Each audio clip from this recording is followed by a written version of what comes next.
जो एक समुदाय जगा हुआ माना जा रहा था, दलित समुदाय, उसको बांटने के लिए वर्गीकरण का ये खेल शुरू कर दिया गया।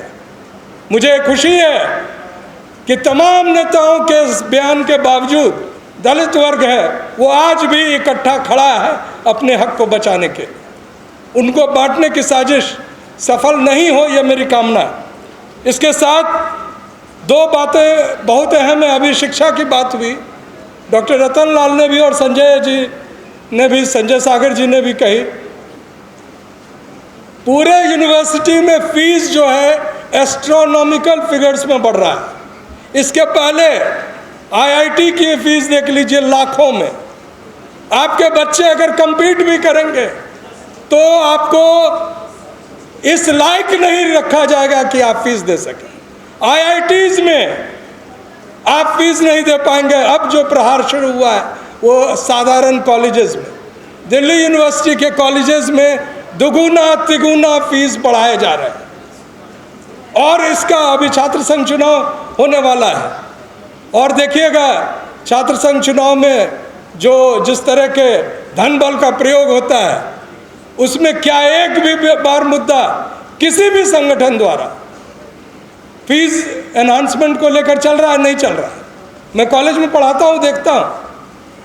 और खास बात देखिए, भ्रष्टाचार किस तरह से बढ़ रहा है। इसके पहले उज्जैन में एक मूर्ति गिरी, शिव जी की मूर्ति गिरी। भावना आहत गैंग का कोई भावना आहत नहीं हुआ, लेकिन छत्रपति शिवाजी महाराज की मूर्ति, जो मैं दावा करता हूं 36 करोड़ में बन सकता था, 3600 करोड़ अलॉट हुए। और उसका ठेकेदार कौन था? महाराष्ट्र के चीफ मिनिस्टर का बेटा। और क्या बयान आया, 45 kmph स्पीड में चल रही थी हवा और वो मूर्ति गिर गई। जो जानते हैं कि जब तूफान आता है तो मिनिमम स्पीड 300-400 kmph के ऊपर रहता है, मिनिमम। उस हिसाब से तो पूरा का पूरा जो दुर्ग था वो उड़ जाना चाहिए। ये दरअसल पूरे देश को लूटने में, और रोज किस तरह से एजेंडा बदला जाता है। आज आपको बताया जा रहा है कि every transaction through digital means पर आपको एक मोटी रकम देनी पड़ेगी। पहले तो आपको बाध्य किया गया नोटबंदी के समय, और एक विशेष जिसमें चीन का पार्टनरशिप था, पेटीएम, उसको आगे किया गया। खुद स्वयं साहब ने उसका प्रचार किया था। और अब जो है एवरी डिजिटल ट्रांजैक्शन में आपको इतनी बड़ी रकम देनी पड़ेगी कि आपको समझ में नहीं आएगा कि हम डिजिटल ट्रांजैक्शन करें कि जाके फिर से एटीएम के बाहर लाइन में लगे। तो इस तरह से रोज जो एजेंडा बदल रहे हैं। और मेरी आज विनती है तमाम हमारे जो यहाँ बैठे हैं कि जो देश का सबसे अहम मुद्दा है वो युवाओं को लेकर है, उनके रोजगार को लेकर है। और आप जानते हैं कि जो विभाग गिनती करता था बेरोजगारों की, सांख्यिकी विभाग, डिपार्टमेंट ऑफ स्टैटिस्टिक्स को क्लोज कर दिया गया। There is no official figure on people who are unemployed in this country. और उसके जगह ये बराबर आ रहा है कि किस तरह से हम देश में भयंकर रोजगार दे रहे हैं, कौन सी कंपनी आ रही है, जा रही है। लेकिन हर सुबह की शाम होती है। वोट फॉर डेमोक्रेसी एक संस्था है जिसने कहा है कि ये 2024 के चुनाव में 79 सीट्स जो कि इंडिया को जीतना चाहिए था, वो एनडीए को या बीजेपी को जबरन जिताया गया है।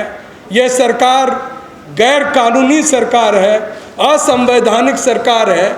अगर इसके खिलाफ और उन वायदों के खिलाफ जो कि संसद में नहीं सुना जा रहा है, अगर विपक्ष और ख़ास तौर से राहुल गांधी सड़कों पर नहीं आएंगे तो देश के लोगों के साथ फिर से एक बड़ा अन्याय होगा।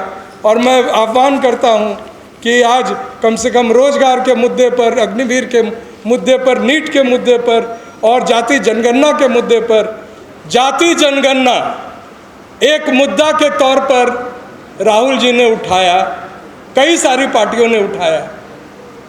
इसके पहले नीट में सिर्फ दलित पिछड़ों के साथ नहीं, पूरे के पूरे समाज और युवा वर्ग और छात्र वर्ग के साथ भारी बेईमानी हुई, और जिसका किंगस्पिन इस देश का शिक्षा मंत्री है। लेकिन क्या सदन में अनेक भाषण आप सुने होंगे, एक भी डिमांड आया कि शिक्षा मंत्री अपनी गद्दी छोड़ो? एनटीए का अध्यक्ष सीधे तौर से शामिल रहा इतने बड़े साजिश में, क्या ईडी और सीबीआई को यह पता नहीं चला? और इस तरह जो तमाम युवा हैं, जब वो अग्निवीर की लड़ाई लड़ रहे हैं, तो क्या हम संसद में उस इशू को विपक्ष ने इतना दबाव बनाया कि उसको क्लिंच किया जाए? नहीं हुआ। और इसमें कई से खेल चल रहे हैं। हमारे इस देश के प्रधानमंत्री माहिर हैं मुद्दों को बदलने में, रोज नया मुद्दा आ जाता है।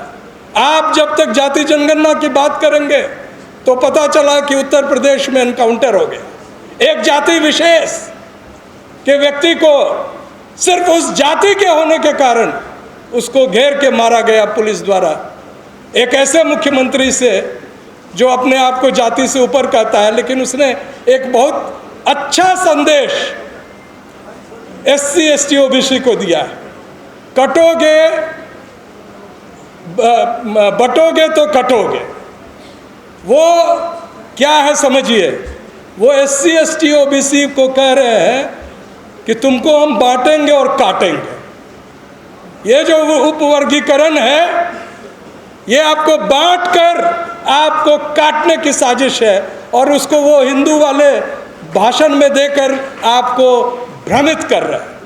आप बटिएगा तो कटिएगा, ये जानकर चले। OBC को एक अस्मिता बनाने में बहुत देर लगा। मंडल कमीशन रिपोर्ट के बाद ही देश के कोने कोने में लोग अपने आप को OBC कहते हैं। उसको भी बांटने का एक जोरदार साजिश था, लेकिन इकट्ठा हुए हैं उन सबको मेरा अभिवादन और सलाम। खास तौर से हमारे वरिष्ठ साथी, मित्र और नेता राजेंद्र पाल गौतम जी, जो हमारी बहुत सी उम्मीदों के साथ कांग्रेस पार्टी में शामिल हुए हैं, उनको मैं बधाई भी देता हूं, शुभकामना भी देता हूं। उन्होंने एक पत्र लिखा क्यों उन्होंने आम आदमी पार्टी को छोड़ा, और उसमें अंडरलाइन फैक्टर था कि जिस पार्टी को बल देने के लिए दिल्ली के दलित पिछड़े कभी पीछे नहीं रहे, उनको उस बराबर सम्मान भी नहीं दिया गया। भाई विजेंद्र जी बैठे हुए हैं, OBC के लिए जो लाइन है कि कब से OBC जो दिल्ली में है, वो जो शायद 1991 है, 93 है, उसको पहले करने के लिए आदरणीय राजेंद्र पाल गौतम ने अथक प्रयास किए। बड़े मंत्री थे, एक पूरे समाज का प्रतिनिधित्व कर रहे थे, लेकिन उनकी बात नहीं चली। तो फिर ऐसे संगठन में, और देखिए जो व्यक्ति सिर्फ एक समाज को लेकर चल रहा है, आज अगर वो जेल में है तो क्या उसका समाज एक पोस्ट भी देता है फेसबुक पर? आप लोग गौर कीजिएगा, लड़ने वाले हम लोग हैं, उनके लिए भी दलित पिछड़ा और आदिवासी ही लड़ते हैं, और यहाँ के जो वंचित समाज है वो लड़ती, लेकिन वो तो ऊपर देखते रह गए और नीचे कभी देखे नहीं। इस सभा में बहुत आदरणीय लोग और भी बैठे हैं। सुधांशु जी हैं जो डूटा के वाइस प्रेसिडेंट हैं, डॉक्टर रतनलाल जी हैं, सुमित चौहान जी हैं, और अनिल पटेल जी जो लाख दिक्कतों के बावजूद वी द पीपल के बैनर में कई संगठनों को साथ लाकर ये संघर्ष कर रहे हैं। मैं उनको भी अभिवादन करता हूँ, प्रवीण जी को भी।